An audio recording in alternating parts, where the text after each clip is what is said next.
right, man. Yeah. Thank you so much for coming in. Thanks for having me. I have been thinking about where we can go in this. We have half an hour, which is very generous. And there's a lot to cover because I love this record. Oh, thank you. And part of me was like, we could really dive deep. I could talk about Fantasy Springs in 2010. I could talk about Acoustic Life, the You EP. should. I could Talk ask about why, whatever you want, I could yeah. ask why Voodoo was a bonus track and not on the album. That's a good one. But it's good to be here with you, man, and celebrating this new journey, this new chapter with Adam. Yeah. Unbelievable. Thank you. Listened to the record, and I think your fans are going to be happy. I think so too. Yeah. I don't know how conscious I was of doing it, but when I finished everything and kind of listened to it as a body of work, I realized how many parallels there were with other songs from the past. So I think that they're going to be really excited by that. Yes. What parallels did you hear? I don't know, like there's, the whole like kind of industrial pop thing, like I've touched on it before. Songs like Runnin', songs like, Sleepwalker, Chokehold. There was a song on the Afters EP, the last song on their Face, that kind of sounds like some of the stuff.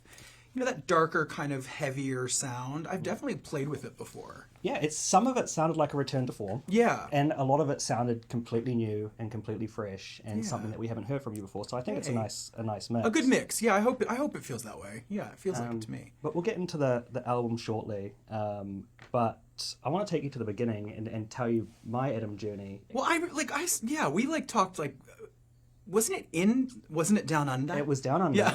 And when I was 13... Was it New Zealand or Australia? New Zealand. Yeah. I was volunteering in a community radio station. I had 3 listeners. I remember my this. first job, even though I was volunteering, ever. Introduction to media. 3 listeners, probably mum, dad, grandma. Yeah. And one day the system went down in the radio station. And I was like, what do I do? And my brother Aiden had Fear Entertainment. I remember your brother, yes, that's right. He had Fear Entertainment in the car. And I said, quick, go and get the CD, and I've just got to play this. Oh my gosh. So I played it, front to back. And I tweeted at the time, this is when Twitter was in its early days, Yep. and I tweeted, playing Adam Lambert's Fear Entertainment album, come tune in. It went from 3 listeners to 3,000, and I'm like, whoa, okay. And I remember the concert we did around that time in New Zealand was crazy. Yes, the New Zealanders It was a loved you. really good night, yeah.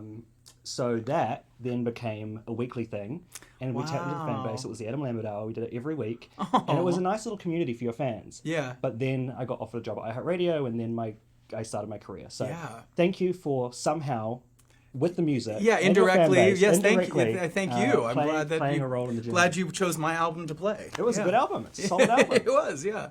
But yes, I still listen to those songs. I still bump those songs when I listen to Music Again, or I listen to Pick You Up, or I listen to Take Back. It takes me back to that time. Where does it take you when you hear those songs? It was so, coming off of the show and working on that album, it was so surreal and somewhat overwhelming, because like the hype from the show was nuts. It was really, working on the album, I was so excited because that's why I did the show. I'm like, I want to make an album. I want to be able to work with like big producers and writers and stuff. And the way that they lined up people to contribute to that album was unbelievable. Like the other artists that wrote songs, the producers I was working with. Gaga wrote Fever. Gaga wrote something. But she had it was already written, but it was a demo of hers. Max Martin. It's like all these Pink, all these people. It was like I couldn't believe it. So it was surreal, and I was very excited, and full of hope, and not sure how it would be received and what would happen. So it was like a lot of unknowns, but it was exciting. Do you hear the excitement that you're talking about when you listen to the record? Like, do you hear it in your voice? Yeah, I was pumped. Yeah, I was pumped and amped. Yeah, very much. Yeah, I think if I listen to it now, I think over the years I've kind of like chilled a bit, like just in my approach to certain things. Like I was really like biting those songs. You had something to prove. Yeah, I did. And like I remember walking into the studio with some of these big deal producers and writers, and it was like a bit intimidating. So I think my response was like to overcompensate a little bit. I'm still really proud of the album. It was great, but it was amped. It was like caffeinated. Yes. Yeah. And then the tour followed it, and it was you were on fire. Like, it was fun. It was really fun. A very fun era, I think, for pop music. And that first tour was magic. I mean, Glam Nation. Yeah, the audiences were just out of control, wild. I mean, we had such memorable shows, and we went everywhere. So we were like international. The shows in the States were wild. The shows overseas were great. It was the first time. It was crazy. It was really wild. I can't imagine what that would have been like coming off Idol, and it was great. And I was again amped, and having a great time, and really like we were really going for it. Mm-hmm. I had dancers with me on stage who I love very much, and some of which are good friends of mine today. And so we have memories about the tour, and we talk about it all the time. And how cool that you recorded it too. Yeah, that's right. Like yeah, you can watch that period back. Yes, we did a DVD back when you did DVDs. A DVD and CD set. And now I think it is streamable. On, is it? Yeah. Nice. Somewhere. I saw it the other day. I went, oh. You're like, yeah. Give that a spin. Yeah. It's so wild to me because like early in your career, and I remember it as a fan, your aesthetic and your performance choices was framed as provocative. Yeah. And today it's celebrated. Do you feel a validation in any way now, seeing that queer art is so well received and you were such a catalyst to that? Or does it make you think about your journey a bit differently? I have a handful of feelings about it. I mean, on one hand, I'm like really proud of what, to be a part of that wave that happened at the time. To affect change, to challenge people's preconceived notions and homophobia and prejudices and stuff like that. I mean, I had all these opportunities to really dig my heels in and make a statement about certain things and say what I needed to say. I'm really grateful for that because that's pretty powerful stuff. Sometimes there's like a little bit of, I'm like, damn, they have it easy now, like compared to what I went through with the media and stuff. Mm-hmm. I mean, it was just, there wasn't a lot to compare it to. I didn't really have like a handbook. I didn't have like a blueprint of how to do it. Yeah. So it was a lot of guessing, and the team at the time, everyone was guessing. We were all like, "Is this going to work? We don't know."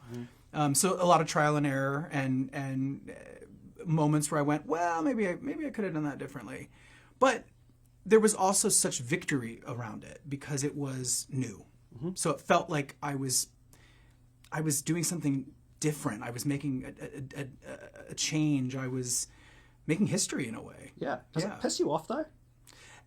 No, not pissed off. I don't think it doesn't come. I think there was a moment maybe about 10 years ago where I saw a couple of artists like really getting their flowers, and I was like,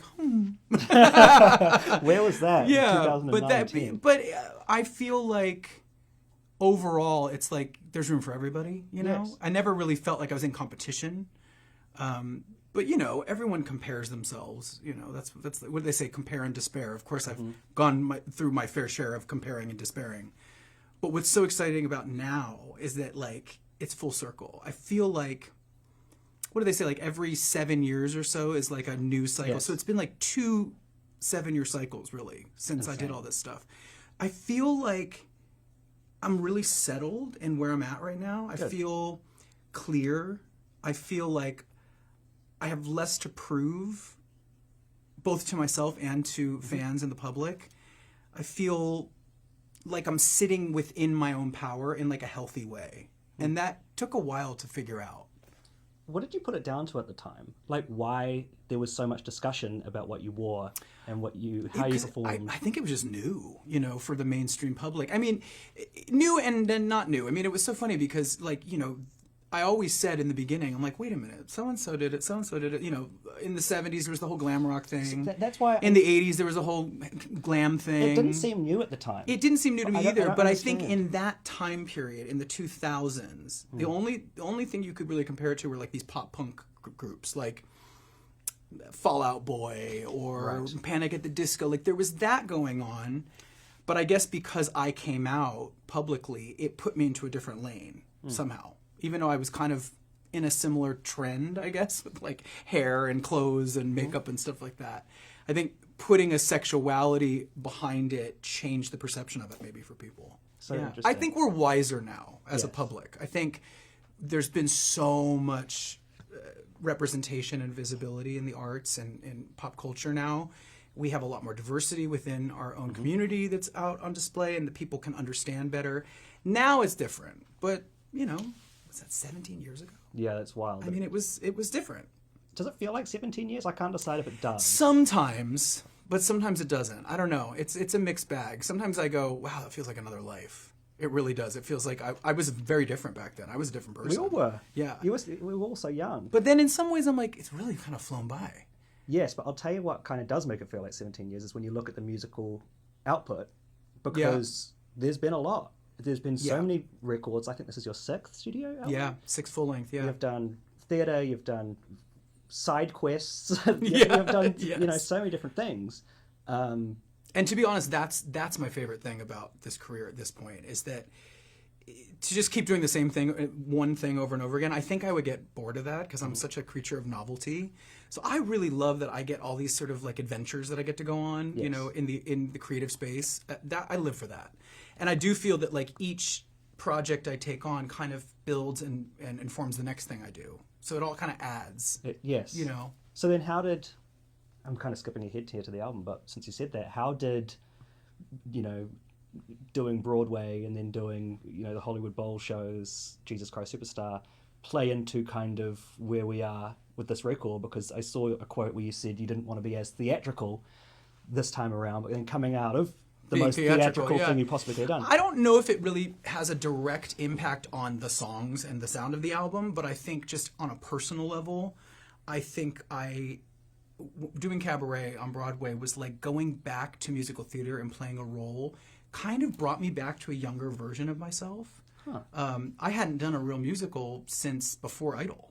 Whoa. So it had been that long. And up until that point, that was my whole life. Mm. It was my identity. I mean, it was like, that was my social scene. That was what I thought my career was going to be, only that. I thought I was going to be a musical theater guy. So getting back on stage in a musical and working with theater people, it was so good for my soul. Nice. Because it kind of like connected me back to an earlier chapter. Yes. Full circle stuff, you know? Yes, no. And that was really, it was just good for me here in my heart and good for my, sort of my creative freedom, because it was such an opportunity to kind of play.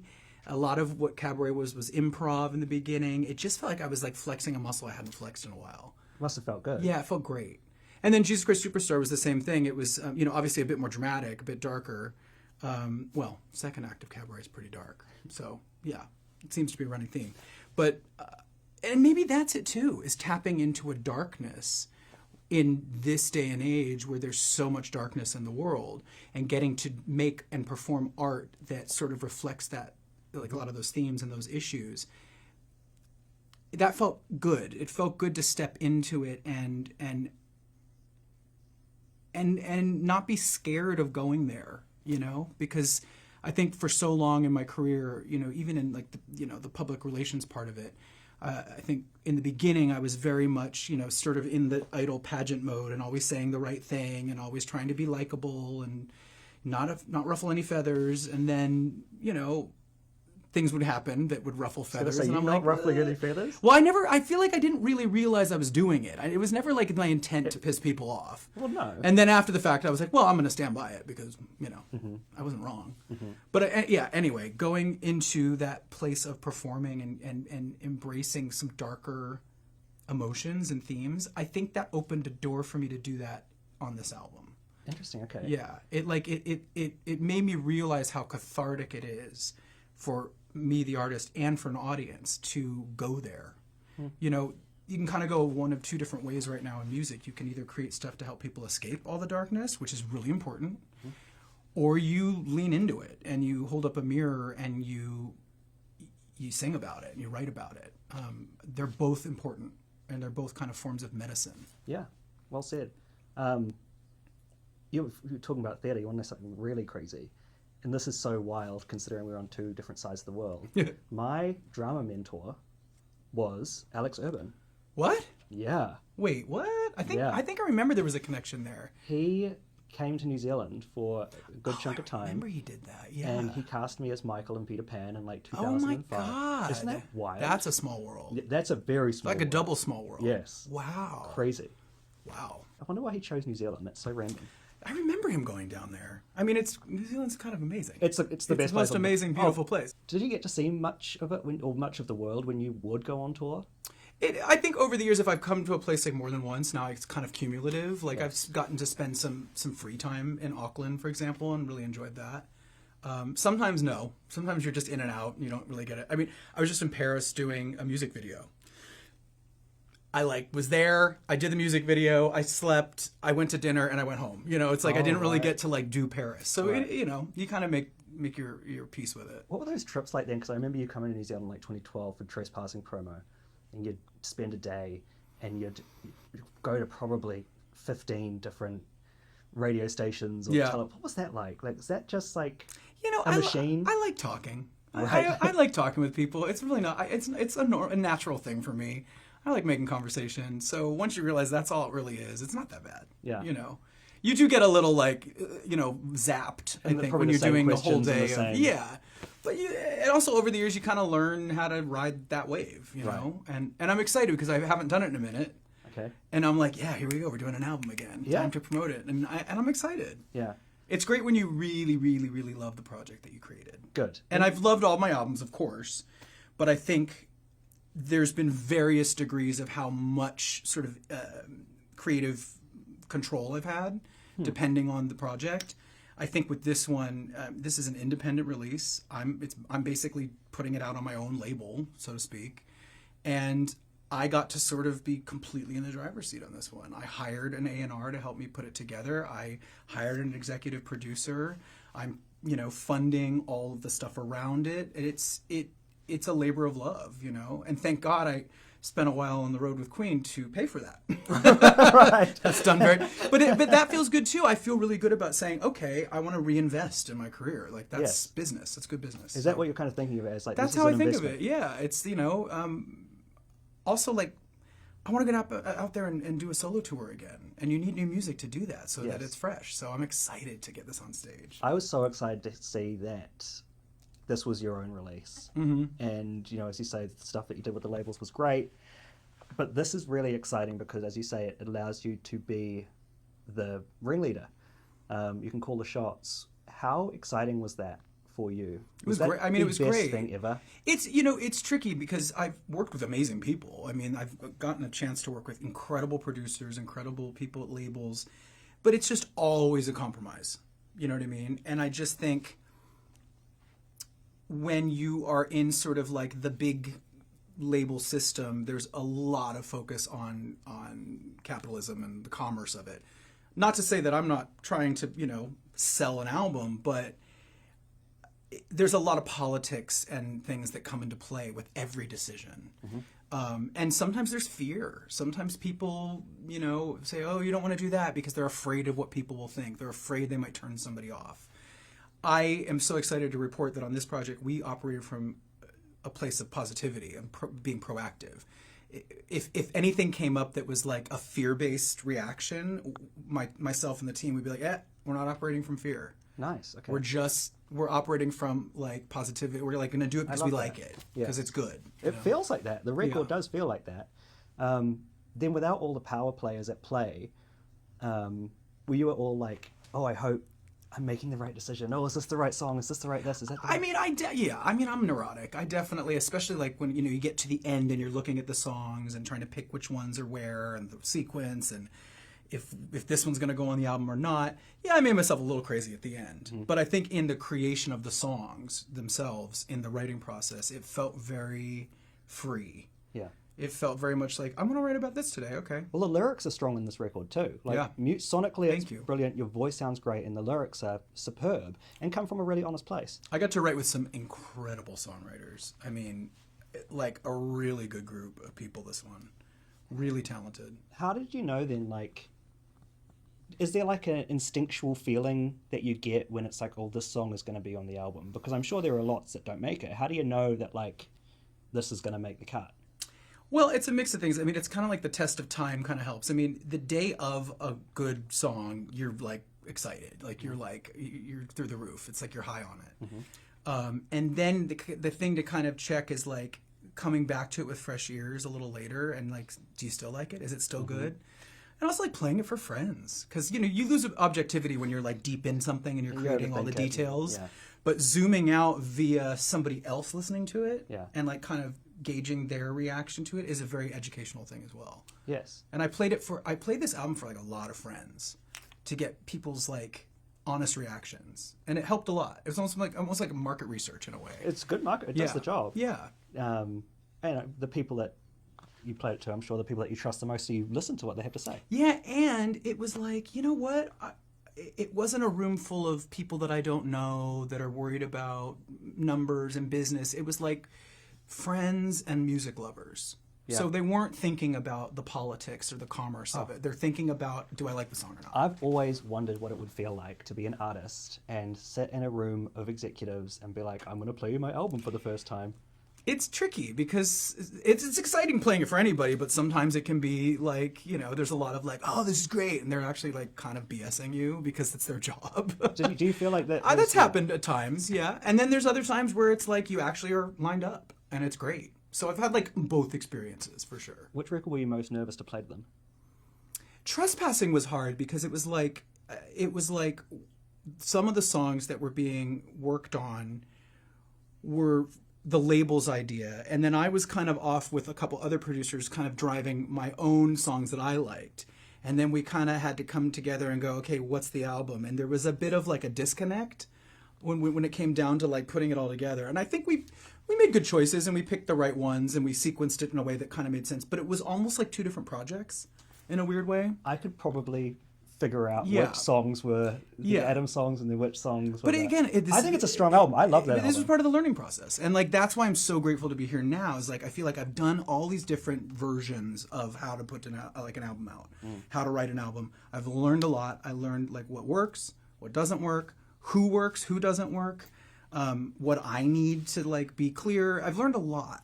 It's been 17 years. So this feels like everything that I've learned has led to this point, and it's like this one feels like I was operating on instinct a lot of the time. I was like, I don't know why I like this one or why I think this is the song, but it just do.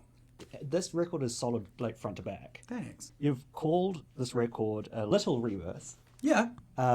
What had to die for this rebirth to happen? I don't know. I'm like kind of like giving too much of a like caring too much what people think. I think, you know, you can get caught up in that. Obviously, I always think about like an audience and putting on a show. So it's like always in the back of my head, but also a little more of doing it for myself has become more of a priority. Like, do I want to listen to this? Do I want to perform this song? Like, regardless of what people think of it, you know, and just being, maybe you can call it being selfish, but I think being an artist, you kind of have to be a little selfish. You have to protect your world that you're creating, and it has to work for you first and foremost. And I think I've been able to sort of put up my blinders where I need to on this one better than I ever have. Are you at all, when you're making the music, thinking about performing it live? Oh yeah, for really? Sure. Yeah. Was there ever a time where you're like, why did I put that in the song? Because that is crazy. Yeah, of course there's been moments, but I think with this one, it's like, I'm really excited to see how they translate. It'll be a party. I think it'll be fun. Yeah. It'll be a party. And completely like hectic and dark in moments too. You know, some of the songs are pretty heavy. I think that'll be fun too. Yes. Yeah. Can't wait to see it. You know, you moved to New York after a couple of decades in LA. Yeah. The album opens with Rat City, which is kind of a homage to your new life. Yeah. What has New York done for you? The LA kind of... I mean, I think just a change of scenery for anybody, regardless of the city, is a big deal. You know, uprooting yourself and starting fresh, a new chapter, is going to be a bit of it's going to inform everything. It changes everything. I think, you know, it was sort of motivated by a handful of different things. I got out of a relationship. I also was working on Broadway when I made the decision to move, and it felt like I need to just try a new scene, a new city. But like building a new home for myself, setting up a new spot. As a creative person, like I'm really into like my environment, you know, and the way it looks and sounds and smells and the lights and everything. So it really like, it allowed me to sort of create a very safe sort of Zen area for myself, which was great. It's a beautiful city. Yeah. And it's interesting because, you know, people either say, oh, I'm a New York person or I'm an LA person, but it's cool that you've got to experience both. And from the sound of this record, it sounds like you're thriving in it. It's funny because like a lot of people I meet say, you seem very New York. And that's like, you know, when people that I've met in New York are like, I can't believe you just moved here. This seems like more of a fit for you. And every time I visited, I felt the same way. I think I was always, you know, before I got on TV and everything, I couldn't afford it. I was just like, I can't afford to live in New York yet. I was always waiting to get into like a show or something and have like a reason to be there. Yeah. And then this happened. The Idol thing happened, and my recording career happened. And as much as I love New York, there are the majority of the songwriters and producers are actually still here in LA. So that's kind of what kept me here for so long. I'm glad you're happy. Yeah. And also I have family in Southern California, so that's, right. you know. But now, you know, that's why we have planes. Yes, you have planes. And luckily it's not like me. I have to fly 13 hours and spend thousands of dollars to go and see my 5.5, family. 6 hours is not that bad. Yeah, it's not that bad at all.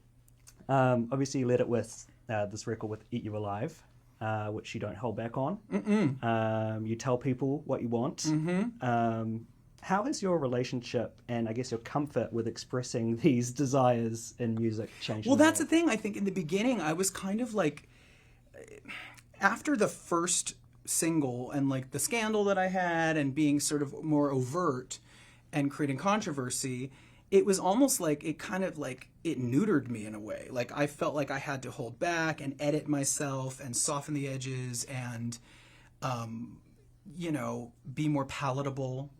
You know, especially being queer, like I didn't, you know, it felt like there was these unspoken sort of boundaries and obstacles that all of a sudden presented themselves to me, which have faded over time. Hence, Eat You Alive. Under the Rhythm is the second single of this record. Very different to the first, but I think that's why you drip feed things like this to kind of give people... Yeah, it was. I mean, the album kind of has a couple different facets musically. You know, I've never really wanted to define myself by one genre. I never have. I mean, even the first album that we were just talking about, For Your Entertainment, kind of did a little bit of everything. There was some classic rock influence. There was some real pop moments. I like being able to do more than one thing and try to stitch it together. And I feel confident that this album, like sonically, there is a through line, even though we're kind of borrowing from different genres. I guess with picking singles, you kind of want to go, well, I should give everybody like a taste of the different sides of the album. Yes. So Eat You Alive definitely is the sort of more alternative. It's a little more rock leaning, heavier production. With Under the Rhythm, we have like a real great pop song. Yes. A rhythmic pop song that you want to dance to, that makes you move, that has a real uplifting message about overcoming adversity and picking yourself up when things get tough. Yeah. And it also has a hook in there that just gets into your head and it doesn't leave. I mean, I find myself singing it. I'm like, damn, it's stuck in my head. Is it obvious to you which songs you kind of want to lead with, or is that one of the things, as you were saying earlier, that like you really stress about? Like, oh yeah, I stressed the hell out. I made myself crazy. Because truthfully, I love them all. Like, and it sounds, I would hope so. Sounds silly, but it's like Sophie's Choice. It's like I don't know which one to pick. Because one day this is my favorite, another day this is my favorite. Also, playing it for friends, it's like everyone has a different favorite. Yes. Which actually started feeling really good, is that everyone had different favorites. Ooh, okay, and I nice. went, that's a good sign. It makes it harder to decide which the singles are, but it's a really good sign. But the album closes with Do You See Me Now, which is one of my favorites on the record, which is a powerful question to kind of leave people with. Yeah. That was a fun choice to make. Because it is a strong song, but I was like, it kind of feels cool to close the album with that. Because it's like, well, now if you listen to this whole thing, do you get me? Yes. Do you understand more about me? Is that what you were hoping? That people would like see a whole new... I think the album, it's also me seeing myself. I think one of a few running themes on the album is this idea of sort of radical self-acceptance. Getting to look at yourself in the mirror and owning the good and the bad. You know, I know what I'm good at. I know what, you know, is lovely about me. And I also am very keenly aware of my faults and what's messy and what's not so great and what I need to work on. I think that's a big step. And I think past projects, it's always been like everything has to reflect like the best version of myself. But on this one, I wanted to say, hey, what if some of these songs are about like the you know, some mistakes I've made and some like, you know, bad judgment calls and some bad habits that I have, you know? So I think it does both. Yeah. I hope everyone goes and listens to it. As I say, I know the fans are going to be happy with this. Take it in, man. Enjoy this new era. It's been so nice. I could go on forever. But thank you. Thank you. I appreciate it. It was Yeah, really nice. my pleasure. Thank you.